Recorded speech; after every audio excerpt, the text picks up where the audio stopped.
Bienvenue dans Cœur Conscient. Je suis Claudine, psychologue, et dans ce podcast, je développe l'idée que la plupart des problèmes émotionnels récurrents, les troubles anxieux, les traumatismes de l'enfance, c'est dans le corps qu'ils prennent naissance, et c'est dans le corps qu'ils pourront être dénoués. Je suis aussi convaincue que trouver son centre intérieur, c'est indispensable dans toute démarche de retour à l'équilibre. Des voies existent pour se libérer de ces enfermements et une fois qu'on connaît les clés de libération, il est possible de cheminer en autonomie vers la croissance et l'épanouissement. À partir de mon expérience clinique et aussi de mon expérience de vie, je vais te donner des outils, des pistes à suivre sur ce que j'ai rencontré à ce jour de plus efficace. Alors si tu as essayé beaucoup de choses tout en ayant l'impression de tourner en rond, et que tu es encore en recherche d'autres chemins possibles, alors viens, je t'emmène avec moi au fil de ces épisodes.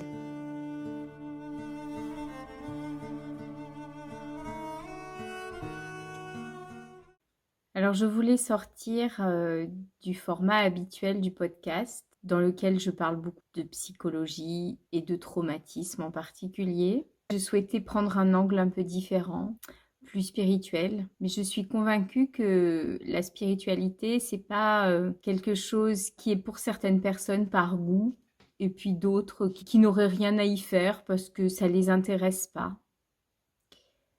Pour moi, le spirituel, c'est quelque chose que nous le voulions ou pas, vers quoi nous allons tous, quelles que soient d'ailleurs nos croyances à ce propos, quelle que soit, c'est pas une question de la teinte qu'on y met, des croyances, même des références religieuses ou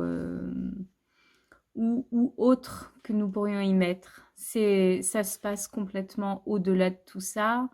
Ça se passe pas au niveau de ce qu'on pense ou de ce qu'on pense pas, ça se passe dans le secret de nos cœurs. Et justement, je voulais dire quelques mots par rapport à l'amour. Donc c'est un mot qui est à la fois galvaudé, suremployé, surutilisé, et en même temps un mot que la psychologie ne se garde prudemment d'employer, parce que c'est pas scientifique peut-être, mais quand même en psychologie, et j'en ai parlé dans mes podcasts, on parle de plus en plus de compassion. Et qu'est-ce que la compassion si ce n'est l'amour en action? Donc oui, en fait, quelque part, on parle d'amour en psychologie. C'est vraiment nécessaire d'amener cette dimension de l'amour dans ce champ-là de la psychologie. Et c'est nécessaire aussi d'amener le champ de la spiritualité, parce que sinon, c'est tronquer l'individu et c'est le réduire à une dimension psychologique, et il est bien plus que ça. Pour moi, l'amour, c'est accepter ce qui est là, accepter ce qui est, sans que notre part psychologique ne fasse de commentaires, de projections, de réactions. C'est une acceptation des faits sans que le mental ne s'en mêle.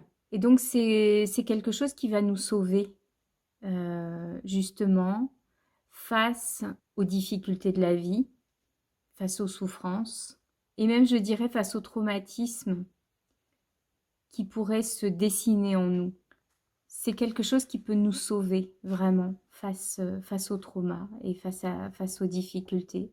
C'est un choix d'ouverture, un choix de lâcher prise, d'acceptation donc de ce qui est. Parce que sinon, qu'est-ce que nous faisons la plupart du temps, nous tous, hein, je m'inclus bien sûr dedans, nous nous protégeons, nous défendons, nous nous protégeons de ce qui est, nous nous en défendons, nous nous fermons. Parfois, nous nous battons, nous combattons la réalité. Nous voulons qu'elle soit autre. On peut aussi éviter la réalité. On peut l'éviter cognitivement, l'annuler purement et simplement avec notre mental, faire comme si elle n'était pas là. On peut l'éviter émotionnellement, On la voit, mais on la ressent pas. On se coupe de ce que ça nous fait. Et ça, c'est une régression. Et donc tout ça, ça crée tellement de mouvements, justement, psychologiques. C'est ça qui crée finalement toute notre psychologie. C'est tous ces mouvements, c'est toute cette strate qui est là au niveau de nos émotions, de nos pensées, de ce qu'on ressent. Donc c'est toute cette couche-là qui crée notre psychologie et qui fait que, au bout du compte, ça donne ce sentiment de moi, de ce que je ressens, de ce que je perçois, de ce que je vis, de ce que je conteste, de ce contre quoi je me bats. Donc tellement de circonvolutions, tellement de choses labyrinthiques au niveau de notre mental et tellement de souffrances intérieures qui vont avec, tellement de complexité. Parce qu'en fait, quand on est d'accord, bah, il n'y a plus rien à dire, tout est simple. On est juste en unité et en harmonie avec ce qui est là. Donc bien sûr, c'est facile d'être d'accord quand les choses se présentent dans un vent favorable pour nous. Et puis, bah, quand les choses semblent être de l'adversité, quand les vents sont contraires, bah, c'est là qu'il y a un défi. C'est quelque chose qui se pose devant nous et qui nous pose la question. Qu'est-ce que tu vas faire de ça? Comment est-ce que tu vas le prendre? Donc, il y a plein de stratégies possibles, hein, et qui vont définir plus ou moins le type de personnalité de chacun. Il y a il y a ceux qui se battent, qui se mettent en colère, qui sont pas d'accord. Il y a ceux qui se renferment sur eux-mêmes, qui ferment tout, qui coupent tout, ceux qui nient, ceux qui font comme si ça n'existait pas, ceux qui se résignent, qui laissent tomber, qui baissent les bras, qui vont se coucher, qui dépriment. Et puis je dirais que la position la plus difficile, c'est de rester là, le cœur ouvert, les bras ouverts, à dire ok, je sens ce qui est là, ça me fait mal, mais c'est là. Et je choisis de le ressentir complètement et d'être d'accord, de ne rien fuir, de ne pas faire un pas de côté, d'être là complètement vulnérable et complètement d'accord avec ce qui se passe. Ça veut pas dire, c'est pas du tout la même chose que se soumettre, se résigner, tout laisser tomber. Ça, c'est des choses qui s'apparentent à une posture très archaïque, très régressive, une posture de survie. Or là, cette posture dont je parle, c'est vraiment quelque chose qui est très actif en fait, qui est de l'ordre d'un choix consenti, voulu, assumé, où je décide que je fais confiance à ce qui me traverse, je fais confiance au processus de la vie qui passe à travers moi, je fais confiance à l'intelligence de ce processus. Je laisse couler à travers moi en maintenant mon cœur grand ouvert. Et si j'arrive à trouver à l'intérieur de moi cette posture et à être authentiquement, vraiment, le faire vraiment, d'accord avec ce qui se passe, avec ce qui est là, et bien à ce moment-là, le mental discursif qui est d'accord, qui est pas d'accord, qui dit oui mais là c'est pas possible, c'est trop, c'est injuste, je dois me battre, ou alors voilà, qui trouve des tas de positions. À ce moment-là, le mental se tait quand on fait un avec ce qui est là et qui vient et qui arrive et qu'on l'accueille totalement. Ce qui fait les traumatismes, c'est quand notre système est débordé, submergé par ce qui arrive. Quand l'événement qui apparaît nous paraît trop énorme, trop écrasant, trop insurmontable, qui dépasse nos ressources nerveuses et que nous n'obtenons pas, nous n'avons pas dans cette situation le soutien auquel on peut dire légitimement, habituellement, on pourrait s'attendre et qu'on a habituellement. Et là, il y a tout qui se bloque, le cerveau se bloque, il n'arrive plus à traiter. Et c'est ça qui constitue le traumatisme. Et donc, quand une épreuve arrive, un gros morceau de la vie, vous savez, les gros morceaux que la vie nous envoie, on en a tous, on les connaît, eh bien, on peut choisir à ce moment-là, se lâcher prise. Le traumatisme, c'est quand, en face de ce gros morceau énorme, tout notre système, et ça c'est un instinct de survie, se contracte et se cristallise. Tout dit non, tout se referme. Eh bien, si on adopte le mouvement inverse et que juste en conscience, on ouvre et on laisse couler ce qui coule,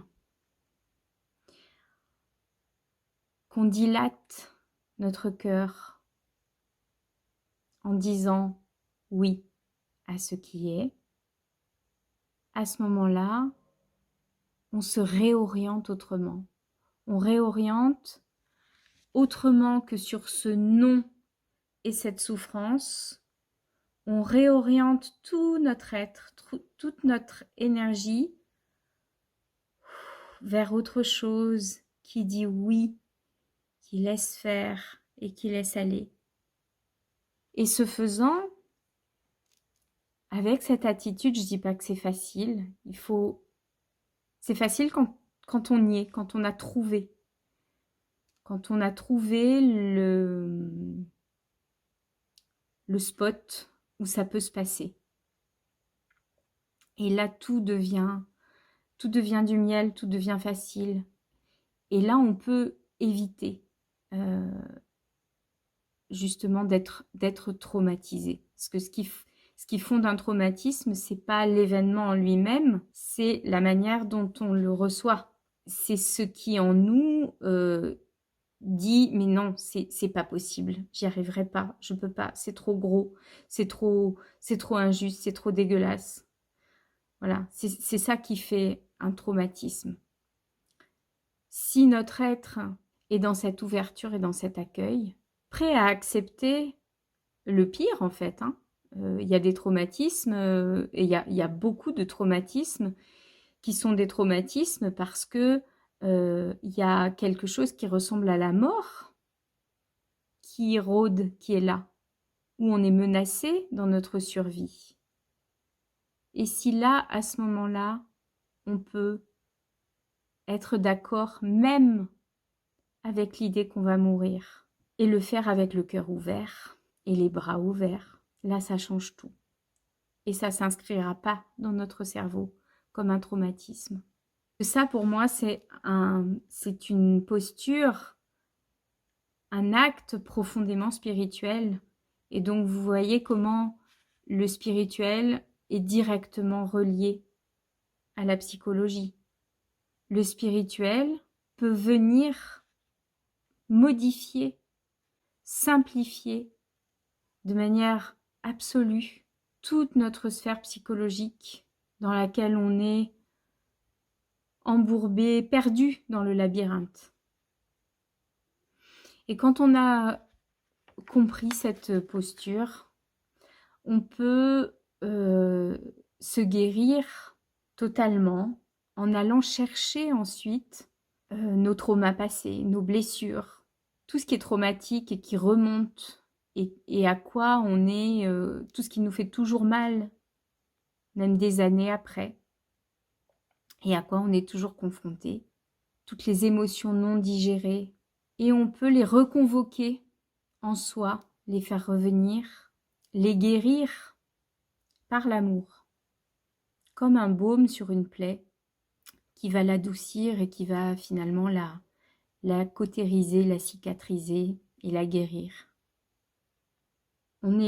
Personne de nous n'est épargné par les difficultés. Je crois que c'est le lot de tous, et en ça, on est vraiment tous frères et sœurs dans le partage de la souffrance. C'est vraiment une grande question de se demander qu'est-ce qu'on fait de ça. Parce que nous en aller dans le labyrinthe, dans les circonvolutions dans lesquelles nous amène notre mental, c'est rester sempiternellement, toujours, dans la même boucle de souffrance et puis de réaction à la souffrance, quelles que soient ces réactions. Je les ai nommées. Il y a les évitements, il y a la dissociation. Je me coupe, je veux pas ressentir. Ou alors mon énergie s'effondre. J'ai l'impression que je tombe dans un gouffre, dans une abîme où je suis réduit à l'impuissance. Je suis dépossédée de moi-même, je ne peux plus réagir. Ou alors je me bats, je ne suis pas d'accord, c'est injuste. Ou je fuis aussi, ça rejoint l'évitement. Donc il faut qu'on se pose tous cette question de qu'est-ce qu'on fait avec cette satanée souffrance avec laquelle on est tous en prise. Et peut-être que si je dois résumer tout ce que j'ai dit, en fait c'est juste prendre conscience que le vivant a une intelligence et que ce qui nous est proposé par la vie, c'est pas pour nous casser, c'est pas pour nous anéantir, c'est pour être traversé autrement, trouver un autre passage. Et ce passage, c'est cette attitude qui dit oui, qui dit d'accord avec ce qui est. D'accord, j'ai confiance en toi, la vie. Quel que soit le sens que le mental met sur cette notion de la vie, qu'on l'appelle Dieu, qu'on l'appelle l'intelligence du vivant. On n'a pas besoin de l'appeler, en fait. C'est juste un mouvement et ça marche. J'ai tellement fait ça à titre personnel. Et ça m'a comme permis de traverser des couloirs qui passent par le cœur. Les couloirs du cœur, j'aime bien cette idée. J'aime bien l'idée que le cœur est une porte qui nous permet vraiment de traverser les difficultés. Et avec cette attitude, cette constance de dire, d'être d'accord et de dire oui, on se retrouve de l'autre côté, comme si c'était de l'autre côté du miroir. Voilà, je voulais juste partager avec vous ces quelques pensées. À bientôt.